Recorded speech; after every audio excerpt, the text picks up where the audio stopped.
तो ये अपनी जो चैप्टर चल रहा था जॉर्डीज फॉन उसका पार्ट 2 है। और चलो मैं अब थोड़ा सा रिकॉल करा देता हूँ। तो कहानी यहाँ तक पहुंची थी तुम्हारी कि जॉर्डी और जो डॉक्टर मिलविल था, मिलविल है। तो जो डॉक्टर मिलविल है वो जॉर्डी को लेकर जंगल में पहुंच चुके हैं और वो दोनों वहां पे फोन की तलाश कर रहे हैं। बट जॉर्डी को अब ऐसा लगा कि नहीं, मुझे अब इनसे अकेले होना है, क्योंकि अगर अगर मैंने देख लिया कि उसकी डेथ हो गई तो मुझे बहुत बुरा लगेगा। और अगर डॉक्टर देखेगा कि मैं बहुत डिसअपॉइंटमेंट हो गया तो मैं चाहता नहीं उसको शो करना। इसके साथ साथ उसने ये सोचा कि मे बी अगर तुम्हारा फोन अगर जिंदा होगा और मैं उससे मिलूंगा तो हमारी जो पहली मुलाकात होगी बहुत प्यारी होगी, और मैं किसी के साथ शेयर करना नहीं चाहता। तो इन दोनों ही सिचुएशन में उससे अलग हो जाता है। उससे कहता है कि अब आप चले जाओ, मैं आगे जाकर देख लूंगा। तो वो कहता है ठीक है, आप आगे चले जाओ। तो उसी के बाद देखो अब क्या होता है स्टोरी में अपने। चलिए यहाँ से शुरू होता है। Then a budget budget bird है आपका, देखो क्या लिखा है। Large bird, a large bird like the vulture that eats the flesh of dead animals। तो बजट भी सेब जैसे गिद्ध होता है ना, वल्चर जो मरे हुए जानवरों की लाशों को खाती है, तो बजट भी आपके एक ऐसी बर्ड है जो वहां जानवरों के मांसों को खाती है। तो देखो क्या बता रखा है। Then a buzzard rose in front of him and flapped into the air. He came into the clearing under the oaks. Buzzards sat in circle around the carcass of the doe। अब क्या बताता है कि जैसे ही वो आपका Jordi जंगल में आगे बढ़ता है, वो क्या देखता है कि लाइन से बहुत सारी बजर्ड बर्ड वहां पे बैठ रखी है। ठीक है, वो उसको देखती है और उड़ के आसपास के पेड़ों पे चली जाती है। और वो वही कि अब ओक के बहुत सारे पेड़ होते हैं और उनके वो नीचे आता है। क्या देखता है कि जो बर्ड है, बजर्ड बर्ड, उन्होंने जो डो यानी जो हिरण को इन्होंने जो लास्ट टाइम मार दिया था, उसकी लाश को चारों तरफ से उन्होंने घेर रखा है और उसको खा रही है। They turned their heads on their long scrawny necks and hissed at him. He threw his bow at them and they flew into an adjacent tree. The sand showed large cat prints, but the big cats killed fresh and they had left the door to the carrion birds। अब आगे ये बता रहे क्या यहाँ पे कि वो जैसे आगे बढ़ता है तो बर्ड्स उसको पीछे मुड़ के ऐसे देखती है। ठीक है, और आवाज निकालती है और फिर वहां से उड़ के उसके आसपास के पेड़ों पे चली जाती है। जैसे ही तुम्हारा जॉडी आगे जाता है, क्या देखता है कि यहाँ पर कुछ पैरों के निशान है। तो उसको लगता है कि नहीं, कोई बिग कैट मतलब मे भी शायद वहां पर टाइगर हो या लॉयन हो या आपका लेपर्ड हो, वो सब वहां पे आए हो। वो उसके पंजों का निशान देखता है, बट इसको पता है कि नहीं, यहाँ पे कोई आसपास कोई कुछ और है, कोई एनिमल होगा नहीं। मे बी शायद किसी और जानवर के पैर के निशान हो, क्योंकि जो बाकी जो जानवर है आपके लॉयन हो गए, टाइगर या जो आपके बिग कैट जिनको हम बोलते हैं, वो क्या करते हैं, वो किसी एनिमल को किल करते हैं और उनके फ्रेश मीट को खाते हैं। और इस डो को तो हमने मारा था, तो यहाँ पे कोई कोई खतरनाक जानवर आया नहीं है, ये बच्चा ये सोचता है, फिर आगे बढ़ जाता है। He parted the grass at the place where he had seen the fawn. It did not seem possible that it was only yesterday. The fawn was not there. He circled the clearing. There was no sound, no sign। अब आगे क्या बताता है। He parted the grass at the place where he had seen the fawn। Parted the grass मतलब होता है वहां पे बैठता है। ठीक है, और घासों को आसपास से, मतलब बड़ी बड़ी घासें होती है, उनको हाथों से हटाने लगता है और फोन को ढूंढने की कोशिश करता है। और ये सोचता है कि यार, ये मतलब उस डो को देखकर ऐसा लगे नहीं रहा कि कल की बात है। उसको लग रहा है कि जस्ट ये अभी इसकी डेथ हुई है और इसका बच्चा अभी गायब हो गया। वो चारों तरफ ढूंढता है लेकिन उसको बिल्कुल कहीं भी आवाज नहीं आती, ना कोई साइन दिखाई देता है कि वो फोन कहाँ चला गया, और उसको ढूंढने की कोशिश अब करता है। आगे देखिए। The buzzards clapped their wings, impatient to return to their business. He returned to the spot where the fawn had emerged and dropped on all fours, studying the sand for the small hoof prints. The night's rain had washed away all tracks except those of cat and the buzzards। अब आगे देखो क्या बता रखा है कि दी बजर्ट्स अब birds जो आसपास बर्ड होती है वो भी वेट कर रही थी कि यार जल्दी जाए और हम आकर अपने बिजनेस में वापस लग जाए, यानी हम उसको वापस खाना शुरू कर दे। ठीक है, और वो ढूंढ रहा होता है कि कोई फॉन दिखाई दे, ठीक है, या कुछ का पैरों का निशान दिखाई दे। तो वो आराम से घास पर बैठता है, मतलब ऐसे जैसे बैठते हैं ना, जैसे अब कि छोटा बच्चा ही था तो ऐसे देख रहा था कि घास में कहाँ पैरों के निशान है। तो वो अपने दोनों हाथ और दोनों पैर नीचे रखता है। ठीक है, लिखा ना यहाँ पे ऑल फोर्स, ये देख लेना, ये वर्ड इंपॉर्टेंट है आपका। ड्रॉप्ड ऑन ऑल फोर्स, इसका मतलब यही है कि अब वो घुटनों और पैरों हाथों के सहारे अब जमीन पर बैठ जाता है और धीरे धीरे उसके पैरों के निशानों को ढूंढने की कोशिश करता है। बट उसे कुछ भी नहीं मिलता, क्योंकि लास्ट नाइट ही बारिश हुई थी और बारिश की वजह से उसके साथ पैर के सारे निशान आपके धुल चुके थे। लिखा है ना वर्ड यहाँ पे हुक प्रिंट्स मतलब उसके पैरों के निशान। तो ये तो हमने पढ़ लिया, आगे देखिए क्या है। अच्छा यहाँ देखो कुछ वर्ड और है। तो पहला वर्ड है आपका यहाँ पे एडजेसेंट। तो एडजेसेंट वर्ड का मीनिंग क्या बता रखा है, नियर बाय यानी नजदीक। दूसरा वर्ड है आपका पार्टेड, इसका मतलब होता है मूव्ड और पुश्ड असाइड, यानी बिल्कुल हाथों से हटा देना। तो वही ना कि ग्रास को पार्टेड करता है, पार्टेड का मतलब कि हाथों से हटा देता है। चलिए आगे देखिए, ये क्वेश्चन आंसर है, उसके टेंशन मतलब करेंगे, बस चैप्टर पढ़ ले पहले। चलो, तो ये आ गए हम अपने पार्ट 3 पे। अब ये ठीक है, वीडियो का पार्ट 3 नहीं है, वीडियो का पार्ट 2 है, बट चैप्टर का अपना पार्ट 3 शुरू हो गया। देखते हैं आगे क्या स्टोरी है। और ये पार्ट आपका सबसे लंबा है, सबसे लेंथी है। Movement directly in front of him startled him so that he tumbled backward. The fawn lifted its face to his. It turned its head with a wide, wandering motion and shook him through the stare of his liquid sight. और बस अब जो Jordi जो ढूंढने आया था उसको मिल गया। ठीक है, अब देख लेते हैं कि बिल्कुल तुरंत उसी के सामने कौन है, उसी के सामने वो फॉन वहां पे खड़ा है और झाड़ू से आवाज आती है और जल्दी से वो अपनी गर्दन नीचे ऊपर करता है और फोन को देखते हैं जॉडी और बहुत ज्यादा इमोशनल हो जाता है। वो अपना सिर पूरा नहीं हिलाता, वो धीरे धीरे मतलब उसकी आंखें बिल्कुल ऐसी लगती है जैसे उसकी आंखों में पूरा पानी भरा हुआ है। जॉडी ये फोन के बारे में बात कर रहा है। It was quivering, it made no effort to rise और run, Jody could not trust himself to move. आगे देखो क्या बता रखा है कि लिखा ना वर्ड यहाँ पे क्वीरिंग मतलब होता है शेकिंग स्लाइटली, यानी बिल्कुल धीरे धीरे हिलना। जैसे आप यहाँ पे थे थोड़ा सा ऐसे हो गए तो उसको क्विकरिंग कहते हैं। तो आगे क्या बता रखा है कि जॉडी होता है बिल्कुल वो शांत हो जाता है, वो बिल्कुल हिलता भी नहीं है। उसको लगता है कि अगर शायद मैं मूवमेंट करूं तो वो फोन मुझे देख के भाग जाए। ठीक है, तो और वो बिल्कुल खड़ा रहता है, भागने की कोशिश भी नहीं करता और धीरे धीरे ट्रस्ट मतलब वो सोचते क्या ये कैसे हो गया। ठीक है, not trust himself to move, उसे लगता है कि नहीं मैं अब आगे नहीं बढ़ूंगा, अगर मैं चला गया तो शायद फोन मुझे देख के चला जाए। तो देखो आगे क्या होता है, जॉडी क्या बोलता है, ही विस्पर्ड इट्स मी। विस्पर्ड का मतलब होता है फुसफुसाना, तो धीरे से उसको बोलता है इट्स मी, ये मैं हूं, डरो मत। The fawn lifted its nose, scenting him. He reached out one hand and laid it on the soft neck. The touch made him delirious. He moved forward on all fours until he was close beside it. He put his arms around its body. A light convulsion passed over it, but it did not stir. देखो कुछ word है, delirious मतलब होता है extremely excited, बहुत ज्यादा उत्साहित होना, और convulsion का मतलब होता है आपका शिविर। देखो आगे क्या बता रखा है कि वो उसको देखता है। ठीक है, वो फोन उसको देखता है, जॉडी को अपना सिर ऊपर करता है और उसको सूंघने की स्मेल करने की कोशिश करता है और धीरे धीरे जो तुम्हारा जॉडी है अपने हाथों को ले जाता है और उसके गर्दन पे रखता है। ठीक है, और जैसे वो उसको टच करता है वो बहुत ज्यादा और एक्साइटेड हो जाता है उसके बारे में। ठीक, और वो चारों पैर मतलब कि ऐसे करके अपना दोनों हाथ और पैरों पे आगे धीरे धीरे कर करके उसके नजदीक जाता है और उसको अपने ऐसे आर्म्स में ऐसे मतलब पकड़ने की कोशिश करता है। ठीक है, अब देखो आगे क्या होता है।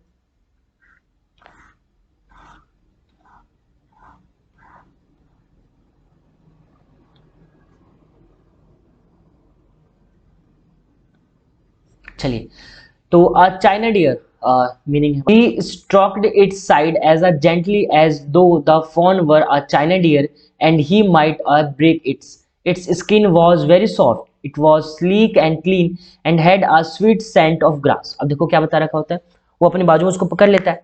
ठीक है, उसको बिल्कुल धीरे धीरे ऐसे पकड़ता है जैसे कि वो क्या हो, चाइना डियर हो। यहाँ वर्ड लिखा है ना आपका, देखो वर्ड मीनिंग में कि यार चाइना डियर, चाइना डियर का मतलब होता है clay dear that is easily broken, यानी मिट्टी का, ठीक है, मिट्टी का बिल्कुल हिरण जो बिल्कुल टूट जाएगा। और स्लीक का मतलब होता है आपका स्मूथ एंड दी शाइनी, बहुत मुलायम और बहुत चमकने वाला। होइस्ट का मतलब होता है पुल ऑफ हायर, यानी बिल्कुल ऊपर करके आपका उठा लेना, उसको बोलते हैं हम होइस्ट। तो आगे देखो क्या बता रखा है, ही स्ट्रोक इट्स साइड, यानी उसको बिल्कुल धीरे से प्यार से पकड़ता है, बहुत जेंटल तरीके से पकड़ता है, जैसे कि चाइना जो आपका वो फॉन हो एक तरीके का चाइना डियर हो, कि अगर टाइट पकड़ेगा तो वो मिट्टी का पुतला आपका टूट जाएगा।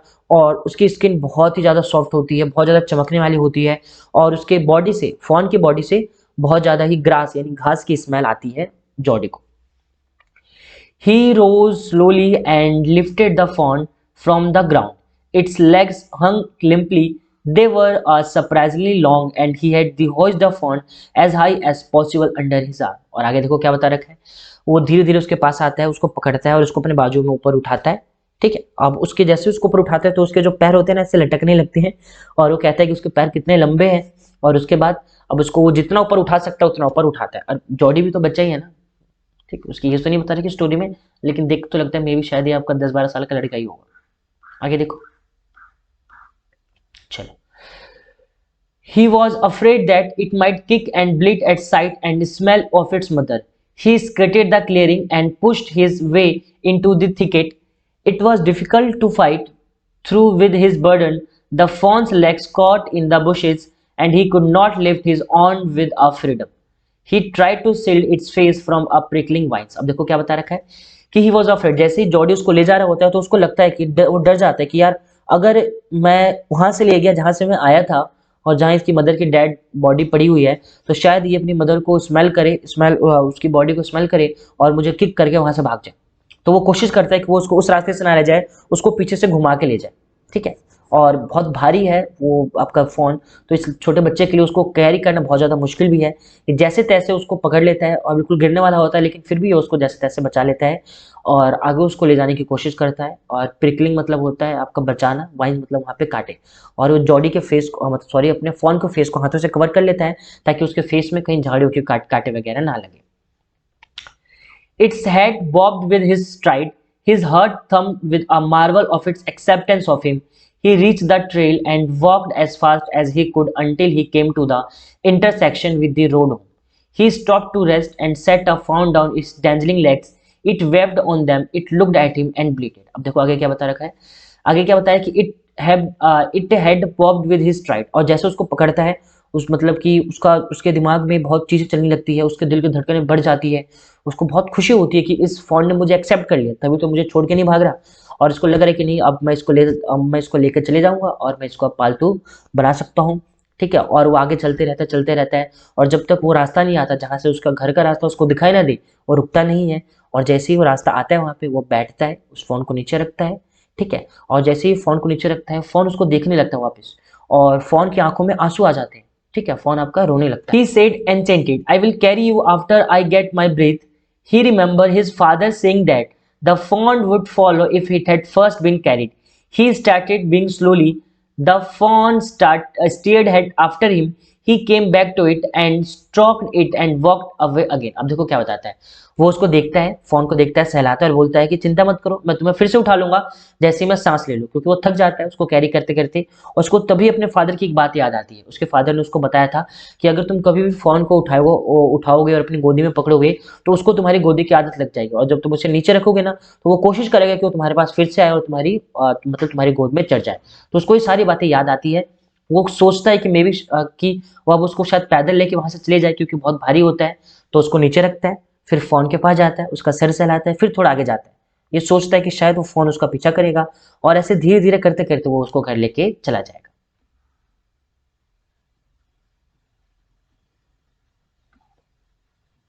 देखो, it took a few wobbling steps towards him and cried up piteously. It was willing to follow him. It belonged to him. It was his fawn. He was light-hearted with his joy. अब देखो बहुत क्या बता रखा है कि धीरे धीरे वो जो तुम्हारा वो होता है फोन होता है, उसके कदम बिल्कुल ऐसे धीरे धीरे लड़खड़ाने शुरू हो जाते हैं और वो उसके आगे जाता है। अब उसको लगता है कि बस अब ये मेरा ही फोन है, ये मतलब ये मेरा ही है, इस पे पूरा मेरा ही राइट है। ठीक है, और इस पे मेरा पूरा अधिकार है और ये मुझसे बिलोंग करता है। ठीक है, और मैं इसको लेकर चलूंगा। और ये सोच सोच कर ही तुम्हारा जो जॉडी होता है बहुत ज्यादा खुश होते रहता है। He wanted to fondle it to run. देखिए आगे क्या बता रखा है,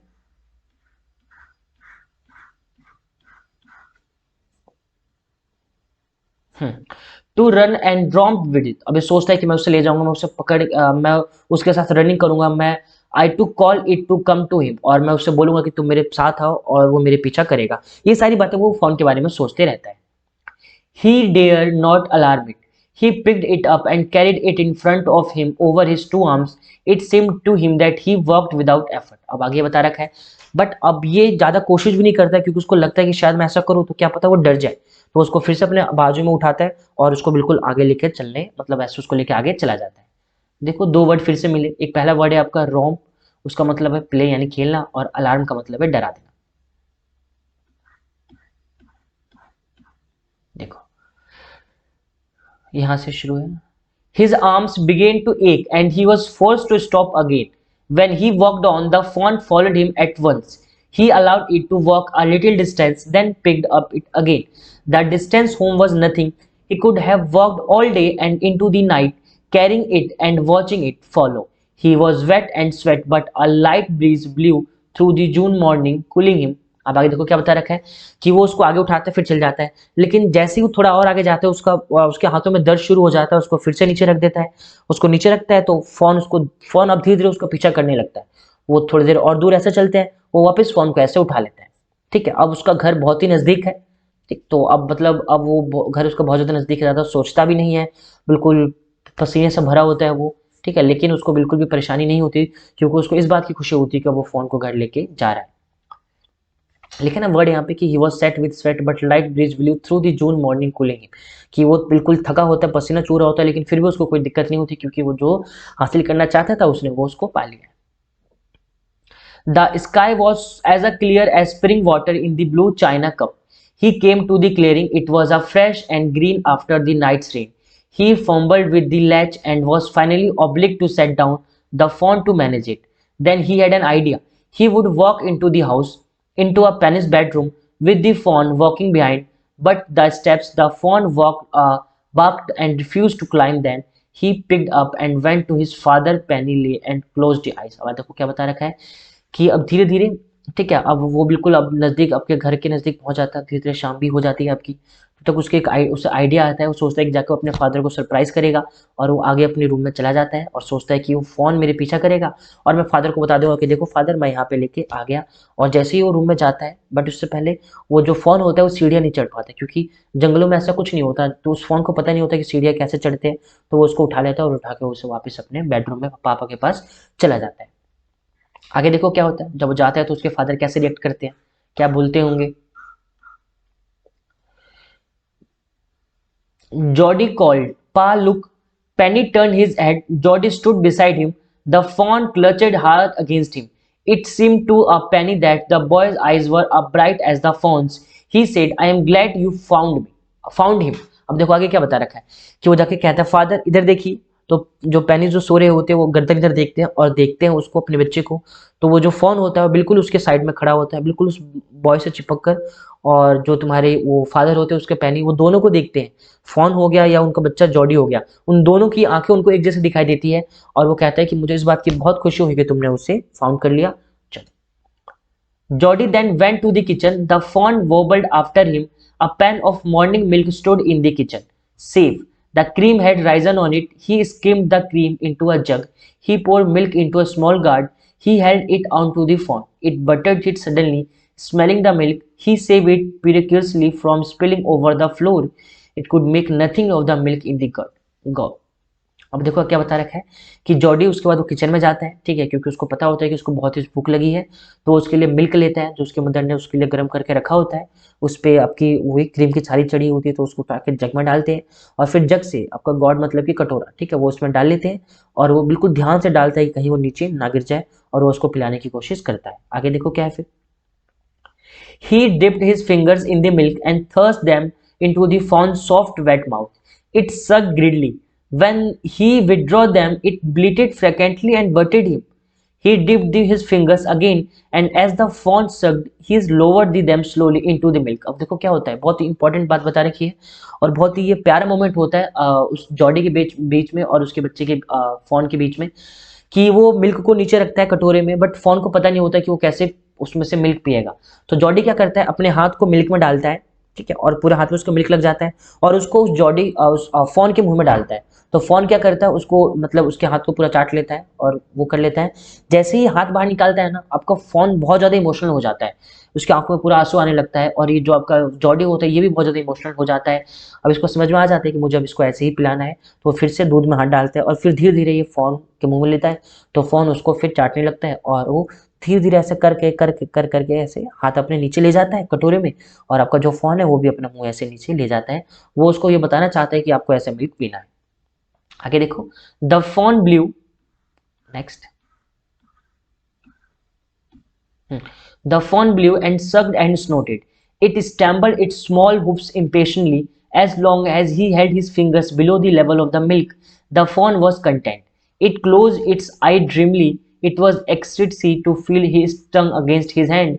Its small tail flickered back, and the fourth, the last of the milk vanished in swirl of foam and the gurgling. अब आगे देखो क्या बता रखा है कि वो अपने हाथ को नीचे ले जाता है फ़ॉन क्या करता है, फ़ॉन भी उसके हाथ को फॉलो करता है, वो भी नीचे मुंह डालता है, वो कटोरी में हाथ डाल देता है और फ़ॉन भी अपना मुंह कटोरी में डाल देता है और वो जीभ से पूरे मिल्क को पीना धीरे धीरे पीना शुरू करते रहता है। और फ़ॉन को भी मज़ा आते रहता है पीते, क्योंकि उसको भी बहुत तेज भूख लगी है। और जैसे ही वो धीरे धीरे मिल्क पीते रहता है, उसका पेट भरते रहता है, अपनी पूंछ को हिलाते, अपने कानों को हिलाते और नाचना कूदना शुरू कर देता है, जिससे ये शो करता है कि हाँ, ये दोनों ही एक दूसरे के साथ बहुत ज़्यादा अपने इंजॉय करते हैं। और बस यही छोटी सी स्टोरी है। लास्ट पार्ट बहुत ही आसान था तुम्हारा, तो ये देख लेना। इनके राइटर, स्टोरी के राइटर का नाम क्या है? राइटर का नाम है इनका मैरिजो किनियान रॉलिंस, ठीक है, कभी कभार पूछा जाता है आपका। तो चलिए, तो अपना ये बहुत ही प्यारा सा चैप्टर खत्म। इस चैप्टर में हमने समझा कि ये तुम्हारा जो बॉय और ये जो फॉन था, इनके बीच में भले ही मिले ना हो, ठीक है, लेकिन इस बॉय को इतना ज्यादा लगाव हो गया था। तो ये यही तो नेचर होता है ह्यूमन बीइंग का, किसी किसी को भी कभी भी किसी से लगाव हो सकता है। तो ये स्टोरी हमको ये समझाता है। तो इसके बाद अब इसके हम क्वेश्चन आंसर और एमसीक्यू देखेंगे। तो चलिए, एनसीईआरटी से एक बार इस चैप्टर को रीड करिए, और समझ ना आए तो मेरी वीडियो तो है आप लोगों के पास, या अगर सिर्फ मेरी वीडियो देख लो तो आपका काम तो चल जाएगा, इस बात की गारंटी है। आप क्वेश्चन पेपर में जो आएगा छोड़ के नहीं आओगे, अगर आपको पता है कि स्टोरी आपको कैसे आगे बढ़ाना है। तो मिलते हैं हम फिर नेक्स्ट चैप्टर, ठीक है? तब तक गुड बाय, टेक केयर।